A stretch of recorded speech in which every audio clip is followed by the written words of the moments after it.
नमस्कार, सगरमाथा प्राइम समाचारमा स्वागत छ। म जयन्ती पुडासैली। नमस्कार, म पुष्पा श्रीकार्की। सगरमाथा प्राइम समाचारको सुरुमा अहिलेसम्मका मुख्य समाचार।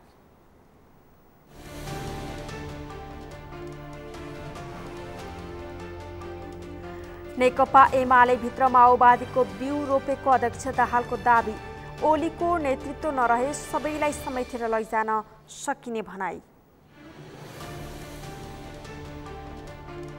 देशका विभिन्न क्षेत्रमा अधिक वर्षा र बाढी पहिरोको क्रम बढ्दो। विपद प्रतिकार्यका लागि पूर्व तयारी गर्न सरकारवाला निकायहरूलाई गृहमन्त्रीको निर्देशन।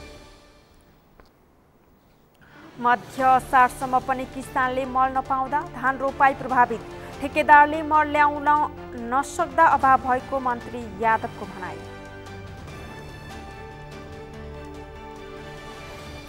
कोलम्बियाको एक कारागारमा कैदी बन्दी बीचको दंगापछि आगलागी हुँदा 49 जना कैदीको मृत्यु, 30 जना घाइते।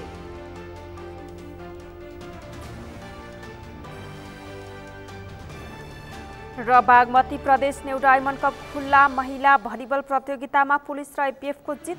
परोपकार महिला र न्यू डायमन्ड पराजित।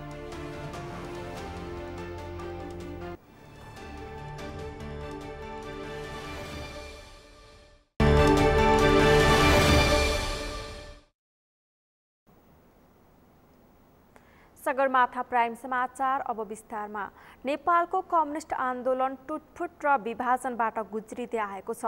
सैद्धान्तिक पक्षभन्दा शक्ति र सत्ताको स्वार्थका कारण नेपालका कम्युनिस्टहरू एक ढिक्का हुनै सकेनन्। यद्यपि कहिलेकाहीँ एकताका कुराहरू भने सुन्न पाइन्छ, तर कुरा अनुसारका काम भएको देखिँदैन। केवल आपसी बेमेल र टकरावका प्रसङ्गहरू मात्रै सुन्न पाइन्छ। एक रिपोर्ट। नेकपा माओवादी केन्द्रका अध्यक्ष पुष्पकमल दाहालले नेकपा एमालेमा माओवादीको बिउ रोपेर आएको बताएका छन्। बुधबार काठमाडौँमा आयोजित पार्टी प्रवेश कार्यक्रममा अध्यक्ष दाहालले नेकपा एमालेमा 3 वर्षसम्म बिउ रोपेर आएको र केही समयपछि फुल्ने र फल्ने बताएका हुन्। उनले नेकपा एमाले भित्र पनि सच्चा कम्युनिस्ट रहेको र उनीहरूलाई पनि समेटेर जानुपर्ने अहिलेको आवश्यकता रहेको बताए। अध्यक्ष दाहालले नेकपा एमालेका अध्यक्ष केपी शर्मा ओलीको नेतृत्व नरहने हो भने एमालेका नेता र कार्यकर्तालाई पनि सँगै समेटेर जान सकिने बताए। तर त्यो प्रवृत्ति त्यहाँ नहुने हो, त्यो नेतृत्व नहुने हो भने अरू हजारौं कार्यकर्तालाई आरामसँग समाजवादको यात्रामा डोर्याउन सकिन्छ भन्ने मेरो विश्वास छ। अध्यक्ष दाहालले सबै माओवादी मिल्नुको विकल्प नरहेको भन्दै नेत्र विक्रम चन्द र मोहन वैद्य लगायतका नेताहरूलाई माओवादीमै फर्किन आग्रह गरे। उनले जनताको आवाज भनेको पूर्व माओवादीहरू सबै एकै ठाउँमा रहनु भन्ने रहेकोले जनताको आवाजलाई असुन्नी र अनदेखा गर्न नमिल्ने बताए। उनले सबैले आत्मसमीक्षा गरेर सबै माओवादी एकजुट भई जनतामा जानुपर्ने बताए। उनले आफू बिना कसैले पनि माओवादी आन्दोलनलाई एकीकृत र केन्द्रीकृत गर्न नसक्ने दाबी समेत गरे। र म अन्तिममा यो अपिल सबैलाई गर्दै बिना आग्रह बिना पूर्वाग्रह सबैले आत्मसमीक्षा गरौँ। एकचोटि हामी एक ठाउँमा उभियौँ मात्रै भने, सबै एक ठाउँमा उभियौँ मात्रै भने त्यो एउटा भौतिक शक्तिमा परिवर्तन हुन्छ। त्यो यस्तो शक्ति हुन्छ कसैले त्यसलाई रोक्नै सक्दैन। यो मेरो विश्वास जनयुद्ध भरि पनि रह्यो, शान्ति प्रक्रिया भरि र अहिले पनि मेरो विश्वास कायम छ। नेकपा माओवादी केन्द्रका अध्यक्ष दाहालले आफ्नो उदारताले कहिलेकाहीँ धोका खाएको बताए। नेकपा एमालेका उपाध्यक्ष रामबहादुर थापाप्रति लक्षित गर्दै बाटो छोडेका मान्छेलाई महासचिव र गृहमन्त्री बनाउँदा समेत पत्तो नभएको भन्दै नयाँलाई जिम्मेवारी दिन सोच्नुपर्ने बताए। नेपाली कांग्रेसका महामन्त्री विश्वप्रकाश शर्माले नेपालले केरुङ काठमाडौँ रेलमार्ग निर्माण गर्न नसक्ने दाबी गर्नुभएको छ।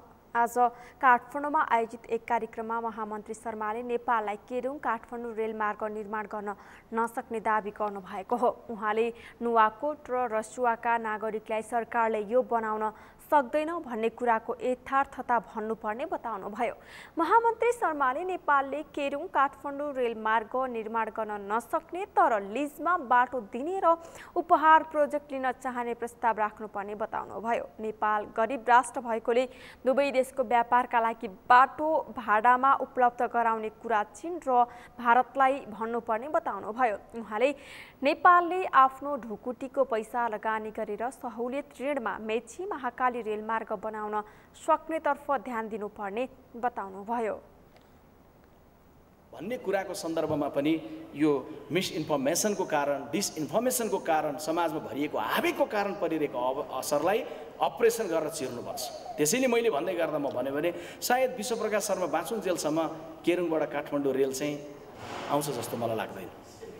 नुवाकोटका साथीहरू रिसाउनु भयो भने, रसुवाका साथीहरू रिसाउनु भने त्यहीँ गएर भनौँला। आउनुपर्छ त्यो, तर नेपाल देशले प्रष्ट भन्नुपर्छ हामी सक्दैनौँ, तिमी व्यापार गर, बाटो दिन्छौँ, तिमी सामान लैजाऊ, बाटो दिन्छौँ, हामी गरिब राष्ट्र छौँ, तिमीहरूको एउटा गिफ्ट प्रोजेक्ट लिन चाहन्छौँ भनेर भारत र चीनलाई भन्न सक्नुपर्छ। नेपाल देशले हामीले हाम्रो ढुकुटीको पैसा लगानी गरेर या सफ्ट लोन लिइराखेर हामीले बनाउन सक्छौँ भनेर भन्दै गर्दा सोच्ने भनेको मेचीदेखि महाकालीको रेल हो। पुरै पहाड एकातर्फ छ भने पुरै मधेस छ। ताप्लेजुङको मान्छेले दार्चुला जानु पर्यो भने ताप्लेजुङबाट बिर्तामोड झरेपछि रेल चढेर भोलिपल्ट बिहानै कञ्चनपुर पुगिराखेर अत्तरिया पुगिराखेर त्यहाँबाट दार्चुला सजिलै पुग्न सक्छ। तर पहाडमा त्यो रेल त्यति सजिलो कुरो छैन। हुँदै गर्दाखेरि पनि अहिले चाहिँ राष्ट्रको क्षमता त्यो छैन। त्यसैले त्यो ठुलो ऋणमा गयो भने हामी भोलि कहाँ पुग्छौँ भन्दा सबैको मुखमा छ नि त। महामन्त्री शर्माले गलत सूचनाको असर एमसीसीमा परेको बताउनुभयो। डकुमेन्ट बनाउन मन्त्रीमण्डलमा बस्ने छलफल संवाद गर्नेहरूले दिएको गलत सूचनाका कारण पनि जनताहरू भड्किरहेकाले गलत सूचना प्रसारण गर्न नहुने बताउनुभयो।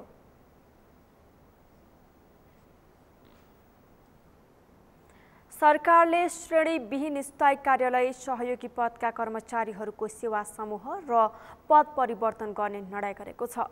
असार 14 गते बसेको मन्त्री परिषदको बैठकले यस्तो निर्णय गरेको हो।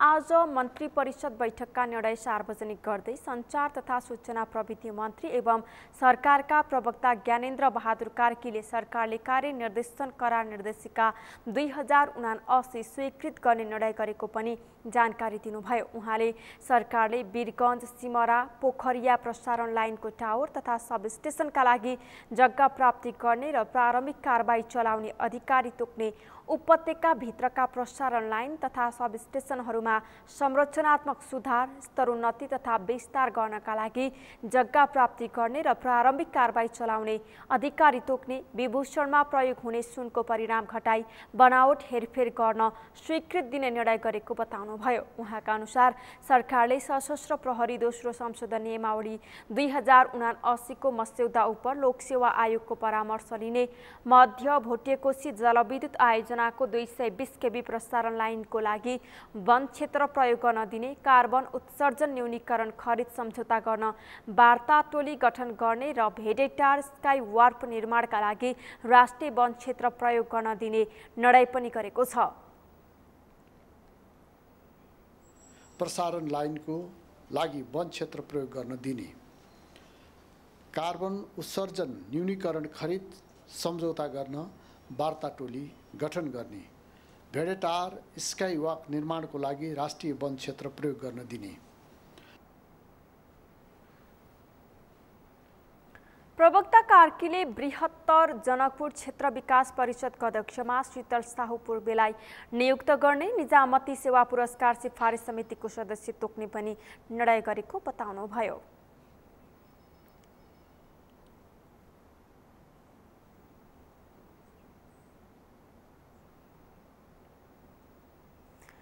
गृहमन्त्री बालकृष्ण खाँडले नागरिकता सम्बन्धी विधेयक पारित गर्नका लागि उच्च तहमा छलफल भइरहेको बताउनु भएको छ। आज प्रतिनिधि सभा अन्तर्गतको राज्य व्यवस्था तथा सुशासन समितिको बैठकमा गृहमन्त्री खाँडले नागरिकता सम्बन्धी विधेयक पारित गर्न सांसदहरूको बीचमा र उच्च राजनैतिक तहमा छलफल भइरहेको बताउनु भएको हो। उहाँले सो विधेयकको सम्बन्धमा निष्कर्ष निकाल्नुपर्ने अवस्था रहेको बताउनुभयो। उहाँले आगामी दिनमा एकीकृत सामाजिक सुरक्षा ऐन बनाउने सम्बन्धमा सरकारले गृह कार्य गर्ने उल्लेख गर्नुभयो। यो समितिमा झन्डै 22 महिना छलफल भएर प्रतिवेदनको रूपमा अहिले प्रतिनिधि सभामा छ। त्यसका बारेमा पनि अब मान्य तहमा पनि र उच्च तहमा पनि छलफल पनि भइरहेको छ। र त्यसलाई पनि एउटा निष्कर्ष निकाल्नुपर्ने नै अवस्था रहेको छ। ऐनलाई एकीकृत सामाजिक सुरक्षा ऐन बनाऊ भन्नुभएको छ। त्यसका लागि केही समय पनि लाग्छ र यसका लागि थप गृह कार्य पनि गर्नुपर्ने छ। त्यो उहाँको भनाइ चाहिने स्वागतयोग्य नै हो। आउने दिनमा गृह मन्त्रालयले सरकारले यसका सन्दर्भमा गृह कार्य पनि गर्नेछ र अब सुरक्षाको छाताभित्र जति राज्यले या राज्यका अवयवहरूले सामाजिक उत्तरदायित्व वहन गरेको छ र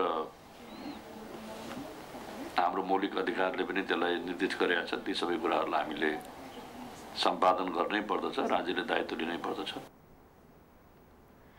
गृहमन्त्री खाँडले सामाजिक सुरक्षा ऐन 2075लाई संशोधन गर्न भनेको विधेयकलाई पनि छिट्टै पारित गर्नुपर्ने बताउनुभयो। उहाँले संसदीय समितिहरूलाई प्रभावकारी बनाउन सरकार सकारात्मक सहयोग गर्न तयार रहेको बताउनुभयो।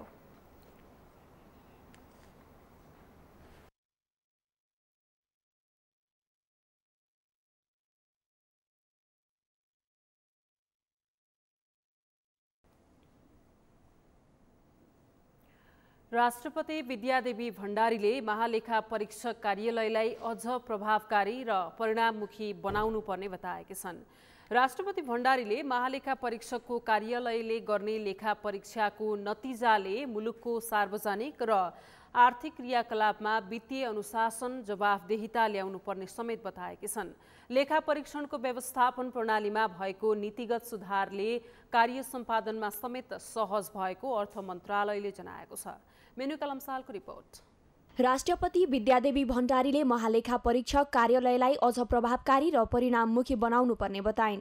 महालेखा परीक्षक कार्यालयको 64औं वार्षिकोत्सव समारोहमा राष्ट्रपति भण्डारीले महालेखा परीक्षकको कार्यालयले गर्ने लेखा परीक्षणको नतिजाले मुलुकको सार्वजनिक र आर्थिक क्रियाकलापमा वित्तीय अनुशासन, जवाफदेहिता, मितव्ययिता र सदाचार प्रवर्धनमा भूमिका खेलेको बताइन्। वार्षिकोत्सवको अवसरमा उनले महालेखा परीक्षक कार्यालयको काम कारबाही उदाहरणीय र प्रभावकारी भएको दावी गरिन्।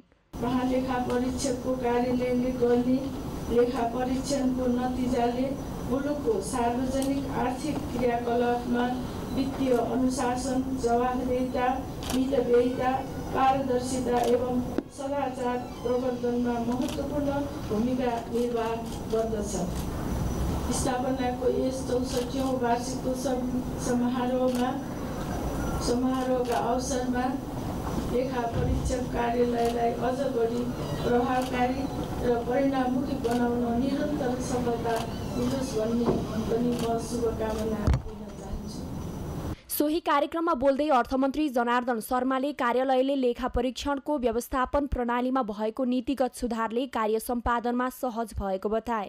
उनले नेपाल सरकारको विद्युतीय सुशासन प्रणाली अवलम्बन गर्ने अवधारणामा टेवा पुगेको भन्दै आगामी दिनमा कार्यालयका लागि सरकारको तर्फबाट आवश्यक सहयोग गर्ने प्रतिबद्धता समेत व्यक्त गरे। महालेखा परीक्षकको कार्यालयले लेखा परीक्षण व्यवस्थापनमा साबिकदेखि गर्दै आएको विनियोग प्रणालीको सट्टा विद्युतीय प्रणाली नेपाल लेखा परीक्षण व्यवस्थापन प्रणाली न्यास मार्फत कार्य सम्पादन गर्न थालनी गरेकोमा नेपाल सरकारको विद्युतीय सुशासन प्रणाली अवलम्बन गर्ने अवधारणामा टेवा पुगेको छ। भविष्यमा यसको सफलताको लागि सरकारको तर्फबाट आवश्यक सहयोग गर्ने प्रतिबद्धता समेत गर्न चाहन्छु। यस्तै सार्वजनिक लेखा समितिका सभापति भरत कुमार शाहले अहिले देशमा महँगीको समय रहेको भन्दै फजुल खर्च नगर्न आग्रह गरे। केही समय धैर्य र संयमित हुन सके सामान्य स्थिति आउने पनि उनले बताए। अझै शेयरको भाव घट्छ, अझै ब्याज बढ्छ, अझै महँगी बढ्छ। त्यसकारण अहिले हामीले यसलाई कसरी थाम्ने भन्ने कुराहरूमै लाग्नुपर्छ र जुन दिन हाम्रो सामान्य स्थिति त्यसै हुनेछ जब 4% हाराहारी मुनि हुनेछ, ब्याज ब्याङ्कले ब्याज दरहरू घटाउँदै जानेछन्, तब हामीहरूको सामान्य स्थिति आउनेछ। त्यसपछि हाम्रो सेयरको भाव पनि बढ्नेछ, जग्गाको भाव पनि बढ्नेछ, ब्याङ्क ब्याजहरू घट सबै चिज कारोबारहरू राम्ररी चल्नेछ। त्यसकारण हामीले यो वर्तमान परिस्थितिमा सबै संयम भएर देशलाई आर्थिक स्थितिबाट यसको विषम आर्थिक बाट जोगाउनु हामी सबैको कर्तव्य हो र हामीले फजुल खर्च गर्ने होइन, फजुल के अरे विदेश भ्रमण गर्ने र फजुल खर्चहरू गर्ने सबै चिजहरू हामीले केही कम गर्नै पर्छ। सभापति शाहले भ्रष्टाचारप्रति खबरदारी गर्नुका साथै बेरुजु लगायतका समस्याहरूको समाधान भएको भन्दै महालेखा परीक्षणले गरेका कामहरू उत्कृष्ट भएको बताए। सगरमाथा टेलिभिजनका लागि क्यामेरामा सम्पूर्ण लम्सालका साथमा मेनुका लम्साल, काठमाडौँ। लगातारको वर्षासँगै आएको बाढी र पहिरोले मुलुकभर ठाउँ ठाउँमा सडक अवरुद्ध हुँदै आएको छ।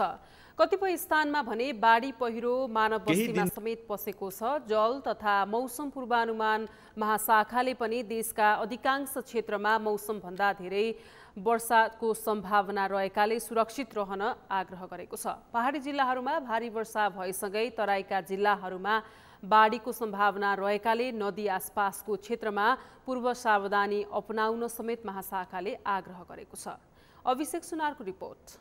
केही दिनदेखिको सक्रिय मनसुनका कारण अहिले देशका अधिकांश जिल्लाहरूमा भारी वर्षा भइरहेको छ। लगातारको वर्षासँगै आएको बाढी र पहिरोले मुलुकका केही स्थानमा सडक अवरुद्ध हुनुका साथै मानव बस्तीमा समेत बाढी पसेको छ। अविरल वर्षाकै कारण झापा, मोरङ, सिन्धुली, दार्चुला, बागलुङ, प्युठान, धादिङ, दाङ, तनहुँ, नवलपरासी, धनकुटा, उदयपुर, चितवन लगायतका क्षेत्रमा क्षति पुगेको बाढी पूर्वानुमान महाशाखाले जनाएको छ। त्यस्तै जल तथा मौसम पूर्वानुमान महाशाखाले प्रदेश 1, बागमती, गण्डकी र लुम्बिनी प्रदेशका केही स्थानहरूमा मनसुन सक्रिय रहेकाले बिहिबार दिउँसोसम्म भारी वर्षाको सम्भावना रहेको जनाएको छ। अझै केही दिनसम्म वर्षाको सम्भावना रहे पनि बिहिबार रातिदेखि भने वर्षा कम हुँदै जाने महाशाखाले जनाएको छ। प्रकाशित गरेको थियो त्यसै अनुरूप अब हिजो राति पनि भारी वर्षा भएको अवस्था देखिन्छ देशैभरि धेरै स्थानहरूमा। अब आज राति, आज बुधबार राति पनि भारी वर्षाको सम्भावना रहेको छ। विशेष गरी प्रदेश 1 अनि मध्य प्रदेश, बागमती, गण्डकी र लुम्बिनी प्रदेशहरूमा चाहिँ धेरै जसो स्थानहरूमा भारी वर्षाको सम्भावना रहेको छ भने सुदूरपश्चिम र कर्णाली प्रदेशमा चाहिँ अब केही स्थानहरूमा भारी वर्षाको सम्भावना रहेको छ आज रातिको लागि। अब भोलि दिउँसो पनि भारी वर्षाको सम्भावना नै छ। भोलि साँझबाट चाहिँ अब वेदर अलिकति इम्प्रुभ हुने र भारी वर्षाको सम्भावना अलिकति कम भएर जाने जस्तो देखिन्छ। अक्टोबर 3 तारिकसम्म मनसुन सक्रिय रहने र जुलाई तथा अगस्तको समयमा वर्षा बढी हुने महाशाखाको भनाइ छ। मनसुन सक्रिय रहँदासम्ममा वर्षा हुने हुँदा यस वर्ष औसतभन्दा बढी नै वर्षा हुने सम्भावना रहेकाले त्यस समयमा सबै नागरिक सचेत रहन महाशाखाले आग्रह गरेको छ। जुलाई र अगस्त अब देशैभरि वर्षैभरिको सबैभन्दा धेरै वर्षा हुने महिनाहरू हुन् होइन। त्यसबेला त झन् वर्षा भएर झन् अब यो स्थितिहरू आपतकालीन हुने र हामीहरूले विपदको लागि चाहिँ अझ तयार भएर बस्नुपर्ने हुन्छ। त्यही भएर अब केही दिनको लागि भन्नुपर्दा त भोलिसम्ममा भारी वर्षाको सम्भावना रह्यो। अब फेरि अर्को महिनाहरूमा मनसुन नसकिएसम्म नै हामीले यो स्थितिमा चाहिँ वर्षाको सम्भावना रहिरहने, औसतभन्दा बढी वर्षा हुने सम्भावना रहिरहने भएको भएले चाहिँ पोहोर सालभन्दा अहिले वर्षा बढी हुने र कम हुने भन्दा पनि कुनै पनि वर्ष अर्को वर्षसँग ठ्याक्कै मेल खाँदैन। यो सालमा अब वर्षा हुने सम्भावना धेरै भएको हुनाले हामी चाहिँ अहिलेदेखि चाहिँ पूर्व तयारी भएर लाग्नुपर्ने चाहिँ हुन्छ। त्यस्तै बाढी पूर्वानुमान महाशाखाले भने तराईका धेरै जिल्लाहरूमा बाढी आउन सक्ने सम्भावना रहेको जनाएको छ। गण्डकी प्रदेश सहित मधेसको वीरगञ्ज र लुम्बिनी प्रदेशको बुटोल र दाङका अधिकांश क्षेत्रमा वर्षाको सम्भावना रहेको बताएको छ। त्यस समयमा स्थानीय साना खोला तथा नदीहरूमा पानीको सतह बढेर बाढी आउन सक्ने सम्भावना रहेको भन्दै उक्त समयमा सावधानी अपनाउन पनि महाशाखाले आग्रह गरेको छ। अहिले लुम्बिनी प्रदेशको र चाहिँ प्रदेश 2 को चाहिँ अधिकांश क्षेत्रमा चाहिँ अलि बाढीको बढी जोखिम भएको थियो। त्यसमा चाहिँ बुटोल, दाङ अनि यता वीरगञ्जदेखि लिएर झापा, मोरङहरूतिर पनि एकदम उल्लेख्य पानी परेर चाहिँ विगत 24 घण्टामा हेर्दाखेरि चाहिँ सबैभन्दा बढी पानी परेको भनेको चाहिँ हाम्रो अहिले लुम्बिनी प्रदेश र गण्डकी प्रदेशमा बढी पानी परेको छ। त्यसको पनि स्पेसल्ली भन्दाखेरि बुटोल, यता दाङ एरियाहरू अनि यो वीरगञ्ज एरियाहरूमा चाहिँ यहाँका सानसाना खोलाहरूमा चाहिँ बहाव बढेर बाढीको समस्या चाहिँ बढी भएको छ। त्यसमा चाहिँ यति बेला पहाडी जिल्लाहरूमा भारी वर्षा भइरहेकाले तराईका जिल्लाहरूमा बाढीको सम्भावना रहेको बाढी पूर्वानुमान महाशाखाले जनाएको छ। औसतभन्दा बढी वर्षाको सम्भावना रहेकाले मनसुनको समय अवधिभर सावधानी अपनाउन पनि महाशाखाले आग्रह गरेको छ। सगरमाथा टेलिभिजनका लागि क्यामेरामा केशव तिमिल सिन्हाको साथ अभिषेक सुनार, काठमाडौँ। सगरमाथा प्राइम समाचारमा अब पालो विश्रामको। विश्रामपछि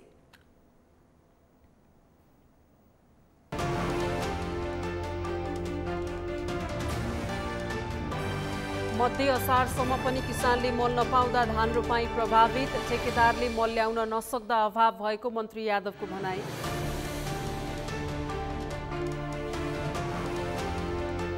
कोलम्बियाको एक कारागारमा कैदीबन्दी बीचको दंगापछि आगलागी हुँदा 49 जना कैदीको मृत्यु, 30 जना घाइते।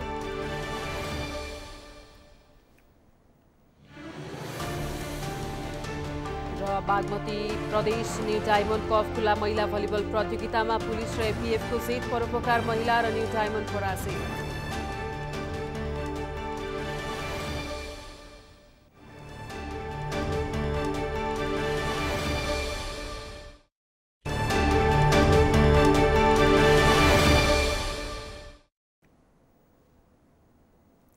विश्रामपछि सगरमाथा प्राइम समाचारमा स्वागत छ। अब बाँकी समाचार। आज असार 15 गते अर्थात् धान दिवस, तर असारको आधा महिना बितिसक्दा पनि बाँकेमा भने 5% खेतमा मात्रै धान रोपाइ सकिएको छ। रासायनिक मल, बिउ तथा समयमा पानीको अभाव हुँदा जिल्लामा रोपाइँले गति लिन नसकेको हो। सरकारले धान दिवसलाई विशेष उत्सवका रूपमा तामझामका साथ मनाइरहे पनि किसानहरू भने वर्षेनी मल, बिउ बिजन तथा सिँचाइको अभावमा तडपिरहेका छन्। बाँकेबाट मधु पौडेलको रिपोर्ट। असार 15 गतेका दिन मुलुकभर धान दिवस मनाइरहँदा बाँकेका किसानहरू भने रासायनिक मल, बिउ बिजन तथा सिँचाइको अभावमा तडपिरहेका छन्। असारको आधा महिना बितिसक्दा समेत जिल्लाका धान खेत अहिलेसम्म सुक्खा अवस्थामा रहेका छन्। उत्साहका साथ मनाइने धान दिवस भन्दा पनि बाँकेका किसानहरूलाई समयमा मल नपाउँदाको पीडा जटिल छ। केही क्षेत्रका किसानलाई कृषि ज्ञान केन्द्र बाँकेले पानी तान्ने मेसिन उपलब्ध गराए पनि जिल्लाका अधिकांश क्षेत्र आकाशे पानीको भरमा धान खेती गर्नुपर्ने बाध्यता छ। समयमा बिउ नपाउने र बिउ पाए मल नपाउने लगायतका समस्याले यहाँको किसानहरूलाई वर्षेनी सताउने गरेको छ। अब पानी परेछ, पानीको सुविधै छैन यहाँ, त्यो गर्दाले खेती अलिकता पछिल्लो छ। यो बिउ लगाएको अब तयार भएपछि त मात्रै हो, लगभग 1 महिना लाग्छ। छैन यहाँ मलै पाइँदैन यो पालि त, मलै छैन। मल पहिरोबाट लायो भने पुलिस प्रशासनले समाजले समाजबाट लाउँदै दिँदैन, किसानहरू कसरी जियोस्। छैन यो मल बिउमा नलगाएपछि मैले तारै हुँदैन। ती मेरो छ 40 कट्ठा जति खेती। अब पानी आकाशको दरले अब राम्रो पऱ्यो भने राम्रो धान आउँछ, अलि बर्सात कम भयो भने सुखा पानी भइहाल्छ। रोपाइँको सिजन सुरु भएसँगै किसानलाई हरेक वर्ष खेतीपाती कसरी लगाउने र फलाउने भन्ने चिन्ताले सताउने गरेको किसानहरूले बताएका छन्। उनीहरूले खेत जोताई, बिउ बिजनको खोजी तथा रासायनिक मल र सिँचाइको सुविधाको समस्या हुने गरेको बताएका छन्। वर्षेनी आइरहने त्यस्ता समस्याबाट नयाँ विकल्प खोज्नुपर्ने हो कि भन्दै आफूले आफैलाई प्रश्न गर्नुपर्ने अवस्था समेत आएको किसानहरूले बताएका छन्। सहीगर पैसा लागत है, मैंने लगावा जात है, खेती करा जाता तो लगा ही पड़ा। के बाद में देखो सहीगर जोताई गोड़ाई लियत हैं, बहुत जोतौनी हमका लोगन करत है। और पानी के तो साधन रहा ही नहर लोग, तो नहर आगे बांध दीन है, तो वो पानी सब गेहूँ आवत है, बाढ़ लिए चला जाता है, वो नहीं हुआ था, कुछ पैदावार नहीं हुआ था। और धान रहा है वो बैहा सब लिए चला गया। हम कल तो बहुत दुख उठावे पड़ा था। मले बात नहीं हम धान के सब मरी रात में सब पहले ये समस्या हो सर, तो समस्या कैसी ना 15 को साल तो ये बेला हम रोकी सके थी। इस बार पहले ये हुआ थी ना, ये समस्या कैसी ना हमारे को समस्या मैले लगाउँ तो लगभग 25-26 कट्ठा। यस्तै पानी तथा मल बिउकै अभावमा यस वर्ष गत वर्षको तुलनामा धान रोपाइ नसकिएको कृषि ज्ञान केन्द्र नेपालगञ्जले जनाएको छ। गत वर्षको असार 15 सम्ममा करिब 40% भन्दा बढी धान खेती भएकोमा यस वर्ष 5% मात्रै रोपाइ सकिएको कृषि ज्ञान केन्द्रको भनाइ छ। अब कति क्षेत्रफल नै धान खेतीले गर्छ भन्ने कुरो त अहिले हामी यकिन गर्न सक्दैनौँ। र आजका मितिसम्म विगतको भन्दा अलिकति यो वर्षाको कारणले गर्दा चाहिँ वर्षापछि भयो है, ब्याड राख्दाखेरि पनि कृषकहरूले अलिकति चाहिँ ढिलो नै राखे। समयमा वर्षा बाँकी जग्गा त हजुरहरूलाई थाहा भएकै कुरो हो, आकाश पानीको भरमा चाहिँ के अरे खेती भइरहेको छ भयो। र अब अलिकति चाहिँ सिँचाइको सुविधा पनि गर्दा गत वर्षको भन्दा केही पर्सेन्ट चाहिँ कम रोपाइ भएको छ अहिलेसम्म। हाम्रो चाहिँ बाँकी जिल्लामा 5% करिब चाहिँ रोपाई सम्पन्न भएको छ। त्यो पनि अब अलिकति चाहिँ सिँचाइ सुविधा भएको अनि कतिपय ठाउँमा बोरिङहरू भएको ठाउँमा नालाको खोलाको पानी आउने ठाउँमा त्यस्तो ठाउँमा मात्रै भएको छ, अरू ठाउँमा सबैमा बाँकी छ। र आजको हिजोको वर्षा, हिजो रातिको वर्षाले केही ठाउँमा अब रोपाई व्यापक रूपमा भन्दा पनि हुन्छ सुरु भइरहेछ। आजका मितिसम्म चाहिँ 5% करिब चाहिँ भएको छ भने यो समयमा करिब 15-20% बहाराहरूले चाहिँ रोपाई सम्पन्न भइसकेको थियो। बाँकेमा कुल 36,500 हेक्टरमा धान खेती हुने गरेको छ। तर यस वर्षको असार 15 गतेसम्म करिब 5% क्षेत्रमा मात्रै धान रोपाई सकिएको छ। किसानलाई आवश्यक पर्ने बिउ मल तथा सिँचाइ सुविधाको समयमै व्यवस्था गर्न नसक्ने सरकारलाई धान दिवसको उत्सवले उनीहरूलाई नै गिजाइरहेको छ।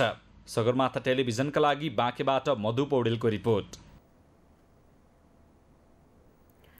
आज असार 15 गते अर्थात् 19औं राष्ट्रिय धान दिवस। देशैभरि धानमा जैविक विविधताको उपयोग, आयात प्रतिस्थापनमा सहयोग भन्ने मूल नाराका साथ धान दिवस मनाइएको छ। नेपाली समाजमा आजका दिनलाई मानो रोपेर मुरी उब्जाउने दिनको रूपमा समेत लिने गरिन्छ। यससँगै नेपाललाई कृषि प्रधान देश भनिए पनि यहाँ मानो रोपेर मुरी उब्जाउने तितो यथार्थ विद्यमान छ। सत्तामा पुगेका हरेक जसो नेताहरूले नेपाललाई धानमा आत्मनिर्भर बनाउने बताए पनि वर्षेनी चामल आयातमा वृद्धि हुँदै गएको छ। नरेन्द्र महताराको रिपोर्ट। बुधबार देशभर 19औं राष्ट्रिय धान दिवस मनाइएको छ। देशैभरि धानमा जैविक विविधताको उपयोग, आयात प्रतिस्थापनमा सहयोग भन्ने मूल नाराका साथ दही चिउरा खाँदै धान रोपेर राष्ट्रिय धान दिवस मनाइएको हो। किसानहरूले खेतमा कुटो, कोदालो तथा धानको बिउ सहित हिलोमा पसेर धान रोपेका छन्।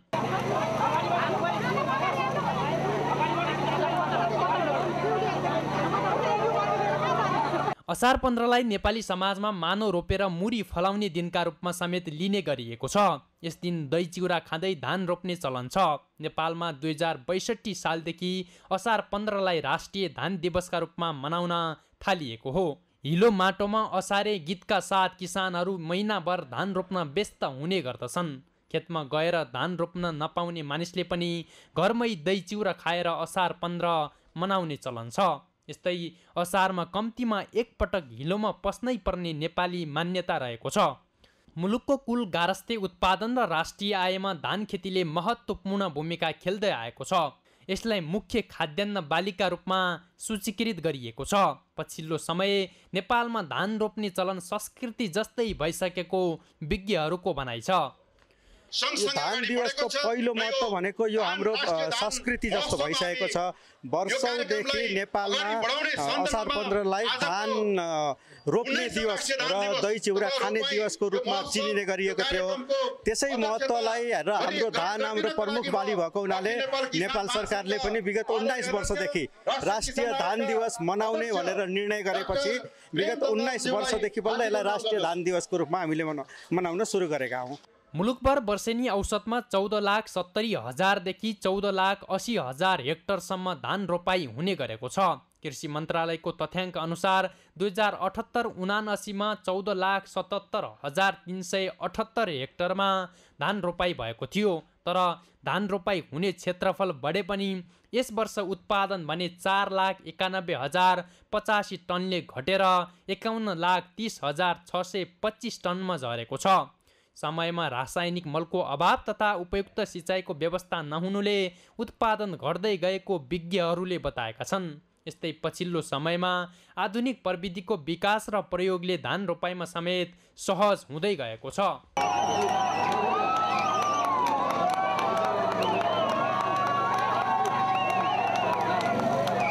यद्यपि अझै पनि कतिपय पहाडी र तराई क्षेत्रमा परम्परागत रूपमै खेती गरिँदै आइएको छ, जसका कारण सरकारी नीति अनुरूप धान उत्पादनमा कमी आएको आकलन गरिँदै आइएको छ। त्यस्तै बहुसङ्ख्यक मानिस कृषिमा आबद्ध भएसँगै हरेक वर्ष औपचारिक रूपमै धुमधामका साथ धान दिवस मनाइए पनि मुलुक अझै कृषिमा आत्मनिर्भर हुन सकेको छैन। त्यसको प्रतिफल स्वरूप नेपालमा वर्षेनी करोडौँ रकमको चामल आयात भइरहेको छ। सगरमाथा टेलिभिजनका लागि क्यामेरामा कमल श्रेष्ठका साथमा नरेन्द्र महतारा, भक्तपुर। नेकपा एमालेका अध्यक्ष केपी शर्मा ओलीले अनावश्यक ढङ्गले जमिन प्लटिङ गर्दा अन्नबाली उत्पादनमा कमी आउन थालेको बताउनु भएको छ। आज अखिल नेपाल किसान राष्ट्रिय महासङ्घले भक्तपुरमा आयोजना गरेको धान दिवसको कार्यक्रममा अध्यक्ष ओलीले नेपाल धान बालीका लागि उपयुक्त स्थान रहेकाले यसलाई दोब्बर गुणाले वृद्धि गर्नुपर्ने आवश्यक रहेको बताउनुभयो। उहाँले नेपाल कृषि प्रधान देश भए पनि खाद्यान्न आयात गर्नुपर्ने अवस्था रहेको भन्दै यसलाई स्थापित गरी नेपालमा उत्पादकत्व र उत्पादन बढाउन जरुरी रहेको बताउनुभयो। उहाँले धान खेतीलाई नेपालमा बचाउन जरुरी रहेको भए पनि अहिले धेरै ठाउँमा अनावश्यक ढङ्गले अव्यवस्थित बस्ती प्लटिङ सिस्टम र घडेरी बनाउने कुराले अन्नबालीको उत्पादन घटेको बताउनुभयो। अनावश्यक ढङ्गले पनि घर बस्ती कहाँ बसाउने, खेती कहाँ गर्ने भन्ने कुरामा ध्यान नपुर्याएर प्लटिङ सिस्टम आदि इत्यादिले धान खेती अथवा अन्नबाली लगाउने ठाउँ कहाँ घडेरी बनाउनु पर्ने, कहाँ बस्ती बसाउनु पर्ने, कहाँ सहर बनाउनु पर्ने, कहाँ चाहिँ खेती लगाउनु पर्ने भन्ने जस्ता कुराहरू, कहाँ उद्योग लगाउनु पर्ने, कहाँ खेती लगाउनु पर्ने जस्ता कुराहरूमा गोलमाल भइरहेको छ। अध्यक्ष ओलीले कृषि प्रधान देशले खाद्यान्न बढी मात्रामा आयात गर्नु अशोभनीय भएको बताउनुभयो। उहाँले धान, मकै, गहुँ जस्ता खाद्य वस्तु पनि बाहिरबाट आयात गर्नु दुःखद विषय भएको बताउनुभयो।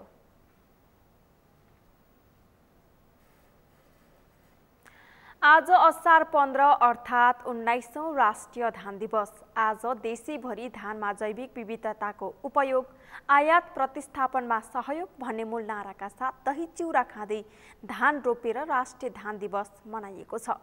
नेपाली समाजमा आजको दिनलाई मानो खाएर मुरी उब्जाउने दिनको रूपमा पनि लिने गरिन्छ।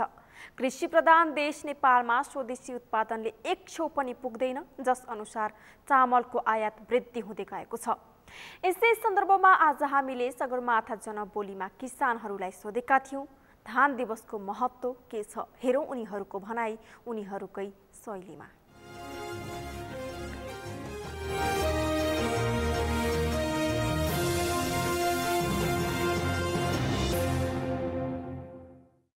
धान अब एकचोटि रोपेर वर्ष दिनभरि खानुपर्छ। परिवार सबै पाल्ने यही धानले हो। यसको धेरै महत्त्व छ। धानको भातको हिसाबले सबभन्दा बढी चाहिँ हामी नेपालीहरू अलि भात नै बढी रुचाउँछौँ। तसर्थ पनि यो चामल अथवा धान भन्नुहोस्, यो चाहिँ हामी कहाँ एकदम उत्पादन हुने हिसाबले र खाद्य पदार्थको हिसाबले पनि एकदम महत्त्वपूर्ण छ। खानको लागि, परिवारको आर्थिक अवस्थाको लागि अब खान पर्यो, जिउन पर्यो। हामी अर्ग्यानिक खान पाउँछौँ होइन, औषधिहरू हालेको छ, सबै पसलको अब खानेकुराहरू औषध छ। अब हामी अब खेतबारी भनेकै अब सबै थोरै थोरै रहिसक्यो। अब बाँझो नराखिकन सबैजनाले रोप्दाखेरि राम्रो हुन्छ। अब बाँझो सबै रको पनि आफ्नै देशमा गऱ्यो भने राम्रो हुन्छ। धान त हामी जुनसुकै मान्छेले पनि खान सकिन्छ, चामल। अनि त्यही भएर धान चाहिने एकदम कृषिको लागि राम्रो हो। अनि त्यसको लागि धान रोप्नुपर्छ। हामीले यस्तो असारको मौसममा भिजेर भए पनि रोप्नुपर्छ। चाहिँ नेपाल भनेको कृषि प्रधान देश हो, त्यसैले यहाँ मुख्य अन्नबाली भनेको धान हो। त्यही भएर धान नै रोप्छौँ। धान नभइकन हामी बाँच्न सक्दैनौँ। मुख्य बाली नै हाम्रो धान हो।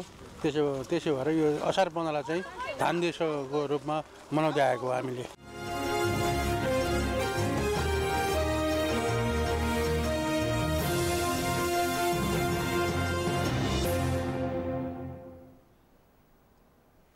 सगरमाथा प्राइम समाचारमा एकैछिन विश्रामपछि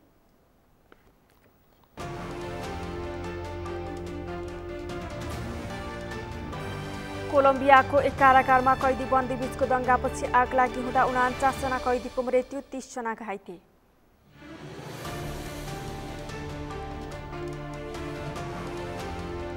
र बागमती प्रदेश न्यू डायमन्ड कप खुल्ला महिला भलिबल प्रतियोगितामा पुलिस र आइपिएफको जित, परोपकार महिला र न्यू डायमन्ड पराजित।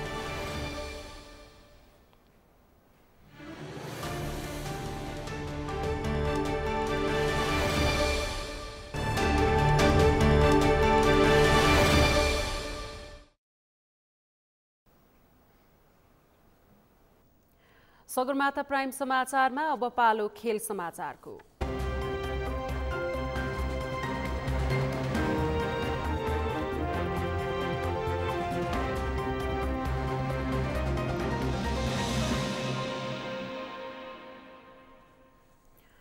विभागीय टोली नेपाल पुलिस क्लब र एपीएफ क्लबले बुधबार पनि बागमती प्रदेश न्यू डायमन्ड कप खुला महिला भलिबल प्रतियोगितामा जित निकालेका छन्। कृतिपुरको बहुउद्देश्यीय कवर्ड हलमा बुधबार भएको दिनको पहिलो खेलमा नेपाल पुलिस क्लबले परोपकार महिला होस्टललाई सोझो सेटमा पराजित गर्दै जारी प्रतियोगितामा लगातार दोस्रो जित निकालेको हो। निकै कमजोर देखिएको परोपकार नेपाल पुलिस क्लबसँग 25-6, 25-6, 25-11 को सोझो सेटमा पराजित भएको हो। लगातार दोस्रो खेलमा पनि जित निकालेको नेपाल पुलिसले 2 खेलबाट 6 अङ्क जोडेको छ। खेल समाचारसँगै हामी सगरमाथा प्राइम समाचारको अन्त्यमा छौं। अन्त्यमा मुख्य समाचार फेरि एकपटक।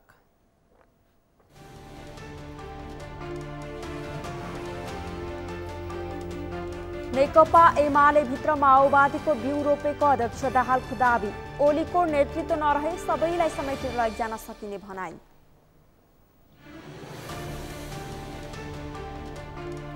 देशका विभिन्न क्षेत्रमा अधिक वर्षा र बाढी पहिरोको क्रम बढ्दो। विपद प्रतिकार्यका लागि पूर्व तयारी गर्न सरकारवाला निकायलाई गृहमन्त्रीको निर्देशन।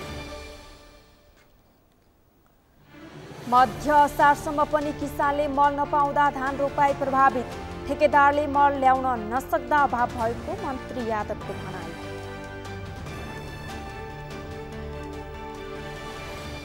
कोलम्बियाको एक कारागारमा कैदीबन्दी बीचको दंगापछि आगलागी हुँदा 49 जना कैदीको मृत्यु, 30 जना घाइते।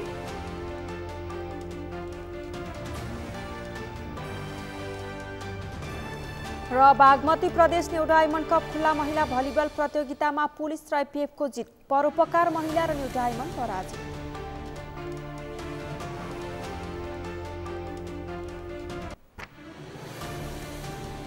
हवस् त सगरमाथा प्राइम समाचार अहिलेलाई सकियो। तपाईँ समाचार बुलेटिनका साथै सगरमाथा टेलिभिजनका सम्पूर्ण कार्यक्रम www.sagarmatha.tv मा पनि पढ्न र हेर्न सक्नुहुनेछ।